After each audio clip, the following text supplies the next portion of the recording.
Hello, my name is James Ross, and I'll be giving a presentation on the environmental effects of the inner city on Black youth. Okay, so this is an overview of the presentation. I'm going to define the inner city. I have a couple of video clips. I was able to get an interview in to get someone else's perspective of what the inner city is. And I want to talk about three primary obstacles that I feel the black youth face in the inner city. Also, I would like to discuss the psychosocial development theory as a solution, as well as the ecological theory as a solution. I have a brief review and then the conclusion. So, in this slide, I have America's five largest cities: Philadelphia, Houston, Los Angeles, Chicago, and New York City. And I don't have them listed in any particular order. These are just the five largest cities in America, and as you can see from the images, they are beautiful and they seem to be pretty good tourist attraction. In this slide, I have five images from those same five cities, and as you can see from Philadelphia, um, the the violent crime rate and the mortality rate in the city is so common that it's becoming something that we don't even really recognize as traumatic anymore. And in Houston, you can see that there's a large abandoned factory, and New York similarly has the abandoned project apartments. And then in Los Angeles, they are protesting. This is a school protesting the ratio of teachers to students, um, and basically they had too many students per teacher, and it was having a negative effect on the learning environment. And then in Chicago, of course, known for their high rate of violent crimes that end in murder. This is a group of people marching, city representatives and community liaisons. They were trying to basically advocate for stopping the violence and gun control after the young man in the photo was murdered. So, what is the inner city? Dictionary.com describes the inner city as an older part of the city, densely populated and usually deteriorating, inhabited mainly by poor, often minority groups. A second definition is a term used in the United States referring to a place in a large city that is mostly populated by poor minorities.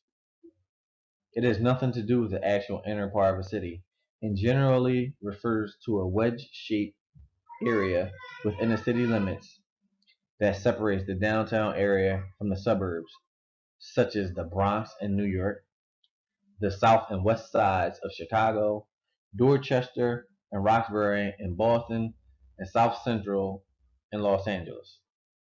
And this is the definition that was found on UrbanDictionary.com.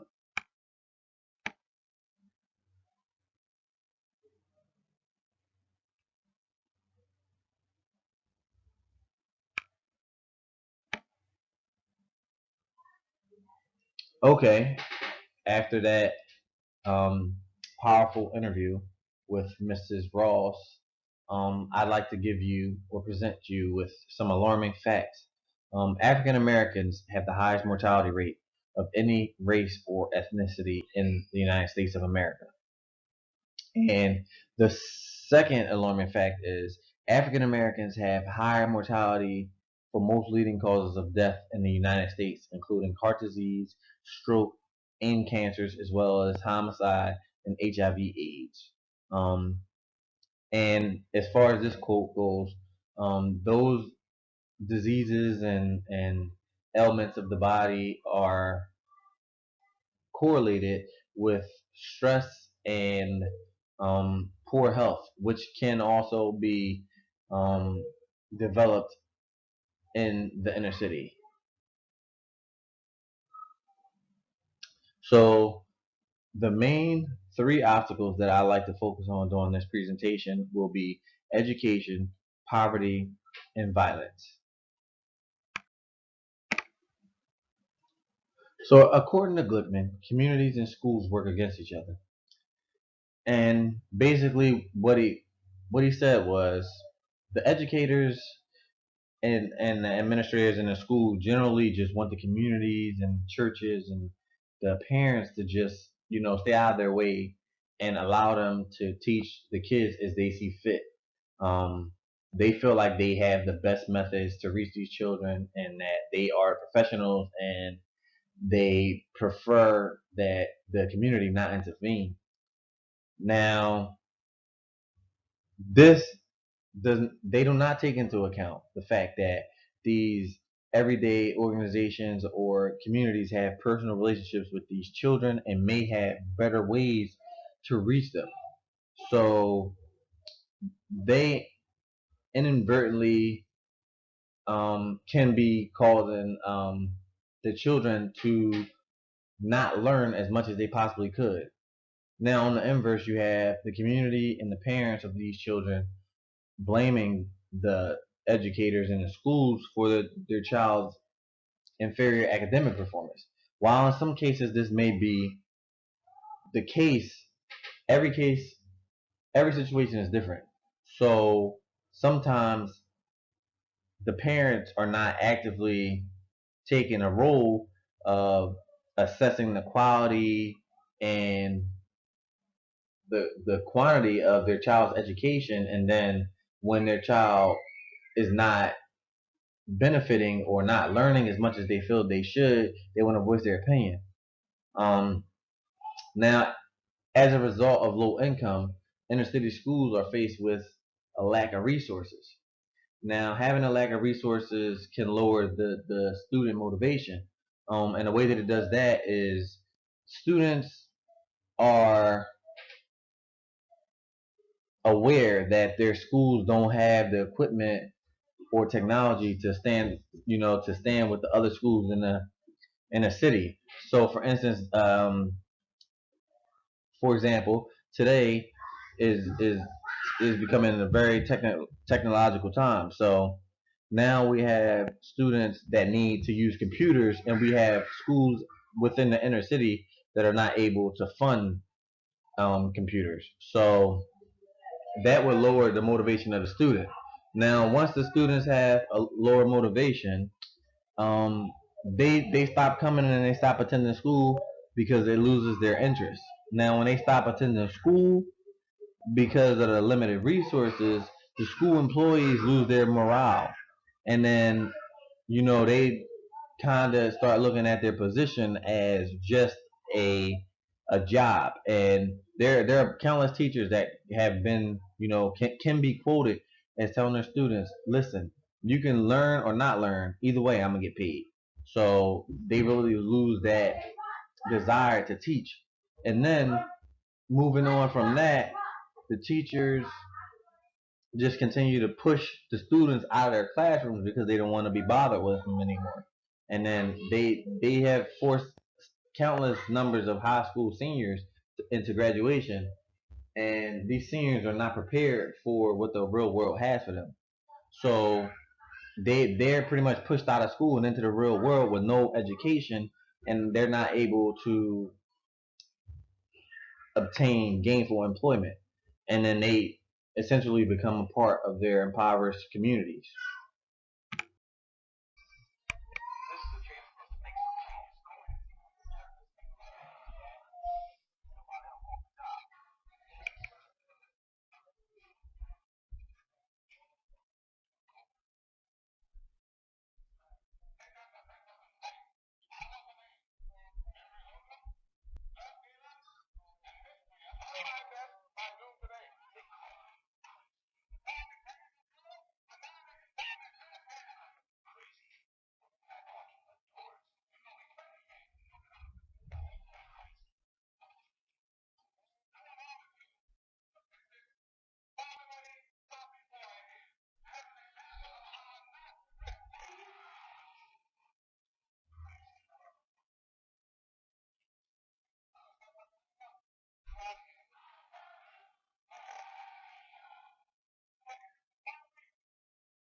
After a lack of sufficient education, it brings the child to a point of poverty.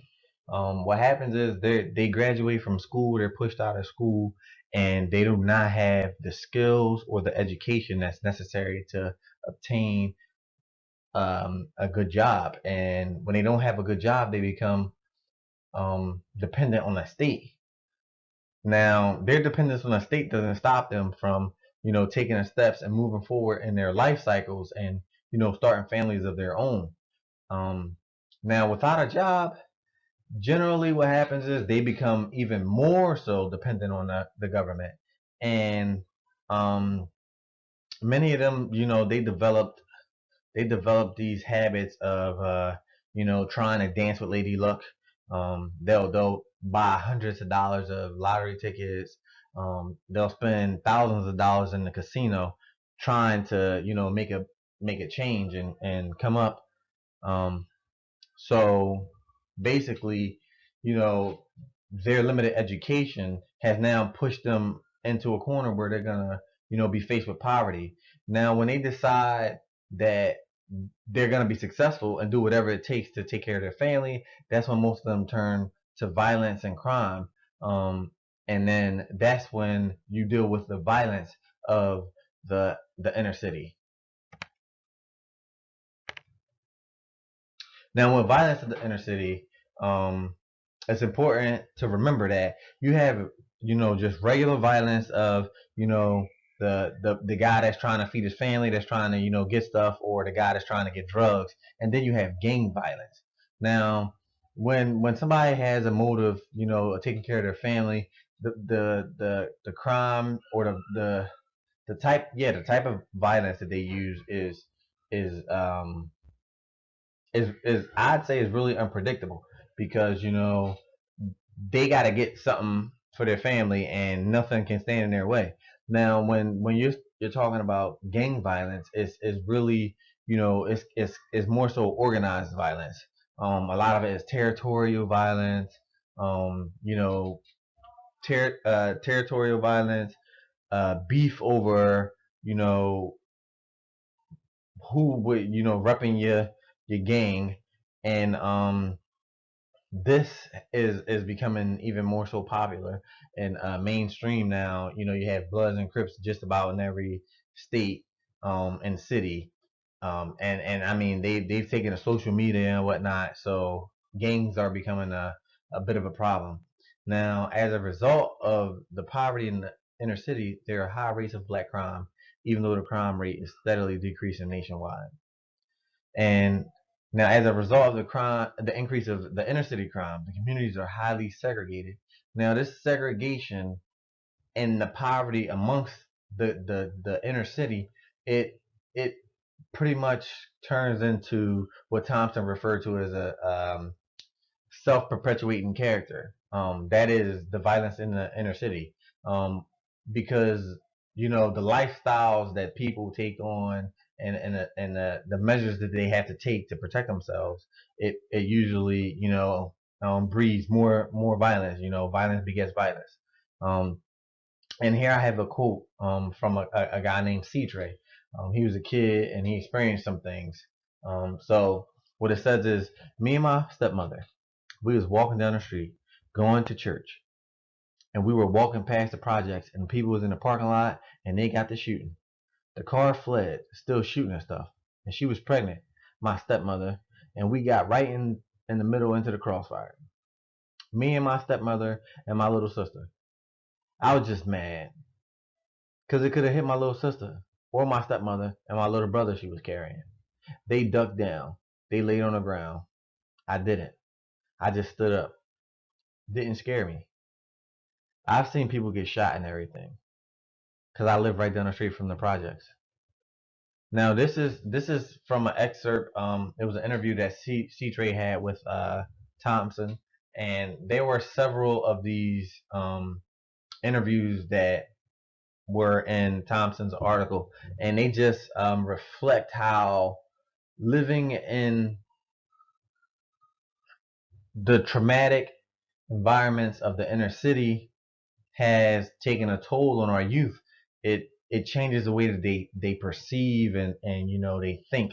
They learn not to fear and just to accept whatever the world is giving them. And in this case, it was just oh wow, they're shooting again.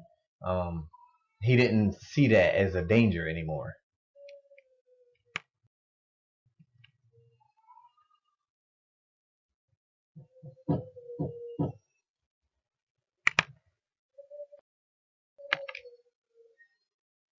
So Erickson's theory of psychosocial development. So Erickson has 8 stages of psychosocial development, and he said that basically these 8 stages are um, reached by every person throughout their lifetime um, as they develop. So, in the early stages, you learn how to build a relationship with your parents, and you move on. You learn how to be, independent, and that's putting on your shoes and everything at stage 2. And then you move into initiative versus guilt, and that's when you learn, to explore new things, and you're still learning yourself, and you're learning the world. And then the industry versus inferiority at stage 4 is when you are no longer just experiencing the world, but now you've actually taken to identifying things that you might be interested in and that you might want to pursue. Then moving on to stage 5, this is a critical portion of development, because this is when you determine who you are. And teens, often struggle with this, especially because of the LGBT, LGBTQ community.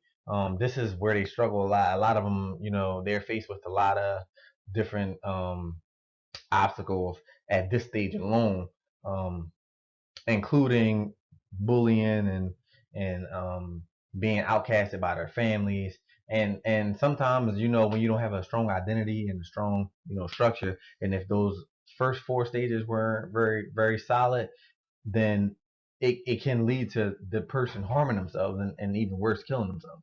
And then you move on from that stage to stage six, when you're looking for relationships amongst people, meaningful relationships. You're looking for a companion, and you're looking for positive, friendships with the people around you that you seem to have a close knit relationship with. And then you move on to stage 7, and this is when you've done everything in your life, and you've kind of met your needs as much as possible, and now you're able to reach outside of your own needs and do things to help other people. Um, and after that, you move into the final stage, which is when you kind of review your life and decide if you're satisfied with what you've accomplished over your lifespan. So, in using Erickson's theory, um, basically, depending on which stage you're starting at, um, correcting the community, you can install, some parenting support classes. Basically, they would teach the parents how to bond with their kids and how to understand them. Also, how to recognize when their child is developmentally on target, and if their child is in need of additional assistance. Um, and then you need to implement resources for the schools. The schools need to have the resources, and they need to do a more thorough investigation or interview process when hiring the administration and the teachers. Um, Also, you want to have the teens, work with the teens to figure out who they are, to build their identity. And also, you need to prepare them for becoming independent. Um, I know in a child welfare system in Philadelphia, I know that we have what is called the SIL program, which is the Supervised Independent Living Program. And a child has to attend the AIC Center, which is the Achieving Independence Center. And basically, they just teach them the ways of the world. They kind of put them in situations to succeed. They teach them that, you got to make sure you got the money to pay your cell phone bill, and you got to go to work, and you might have to go to school. They try to encourage them to practice their independence. Um, Also, I would suggest having positive relationships. Children need to be exposed to positive relationships. You need to see it between your friends and your family members. You got Lil Johnny's watching his dad. So if Lil Johnny sees his dad punch his mom in the face, Lil Johnny's gonna go to school and he's gonna punch Lil Susie. But if Lil John is witnessing his father bringing his mom roses and chocolates, then Lil John is gonna go to school. He's gonna pick a daisy and he's gonna bring it over to Lil Susie. Um, Now also we need to work on parent support groups. And again, I know at my agency, Catholic Community Services, we have these things called parent cafes, which is just a place for parents to come and just relieve some tension and woosah and vent about their experiences. And they also share what worked and what didn't work with difficult situations that they may be faced with. And another thing that's very important is positive role models. Children are highly impressionable. They have been compared to sponges, and they need to have positive relationships in which they can withdraw positive interactions and outlooks, and they need to have somebody that they can look at and want to be like, that is not um, so negative on the community. And then history has shown that black communities thrive when it's a great sense of community, or that the community functions more like a family. It's it's important that we remember that for years black communities thrived off of the it takes a village to build a child, and the neighbors were watching their neighbors kids, and even though they weren't like babysitting them, but they'll be watching them and keep a close eye on them. Anybody would bring you back to your mother and make sure that she knew what you were up to. And everybody just had, you know everybody had, I guess, a soft side or a good heart, and they wanted to make sure that all of the kids were doing right and doing what they were supposed to do and not embarrassing their parents.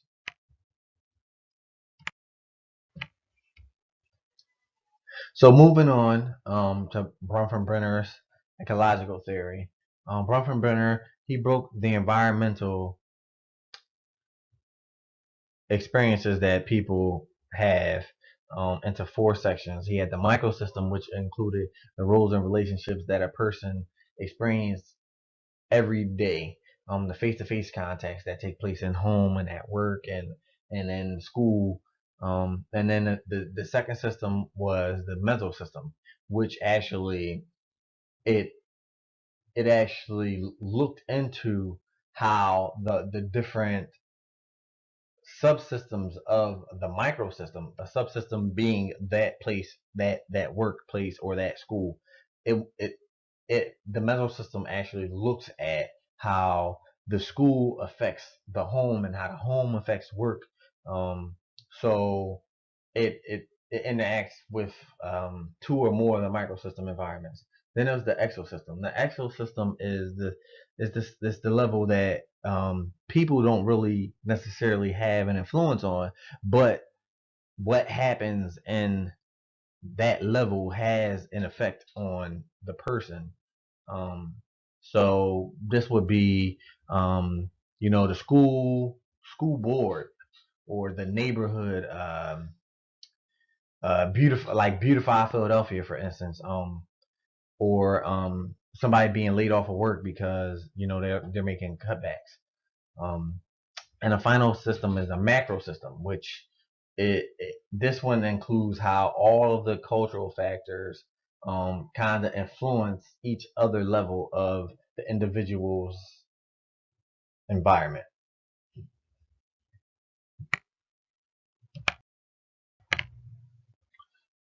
So, in order for to use Bronfenbrenner's ecological theory, depending on which role the person is in, because if it's a child and you know that they're going to school and home, then basically a person needs to be aware of what their subsystems are. What systems are you a part of? What roles do you have in those systems, and how can you best fulfill your duties in that role? Um, and then to take it a step further, the person needs to be aware of how their subsystems, influence one another. You should be aware of, what, if I'm having a baby, I can go on maternity or paternity leave. You should know how supportive your job is of your family life, and you should also know where your family stands as far as work, um, and school, um, and also now at the the exosystem level, it's important to just continue to be mindful of what's taking place in your community. If there's voting, coming up or elections, you need to get out there and vote because that's the way that you get your voice heard. You select those people that make those decisions at the level of the exosystem. And as far as the macro system, we need to continue to be mindful that there are multiple cultures throughout America.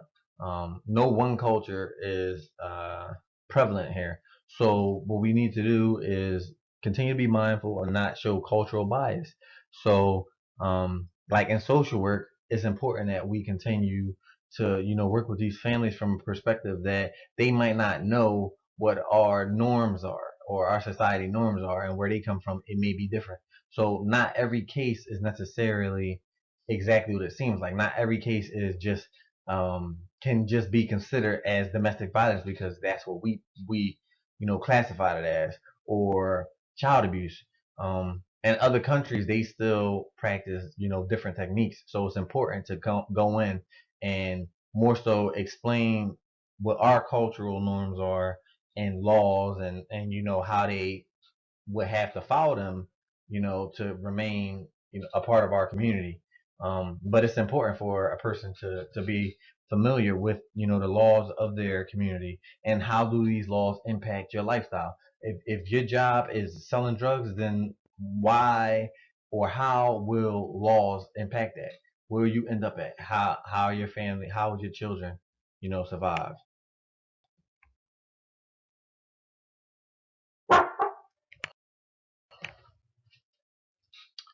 So as shown in that previous slide, um, it's not just African Americans that experience the obstacles that are there in the inner city. Everybody experiences the same obstacles. It might be from a different perspective or a different standpoint, but no matter which race you are, if you're living in the inner city, if you're living in the inner city and you cannot afford to, delegate, yourself out or your children out, and you don't have the finances to get out of it, then everybody's gonna, experience similar obstacles.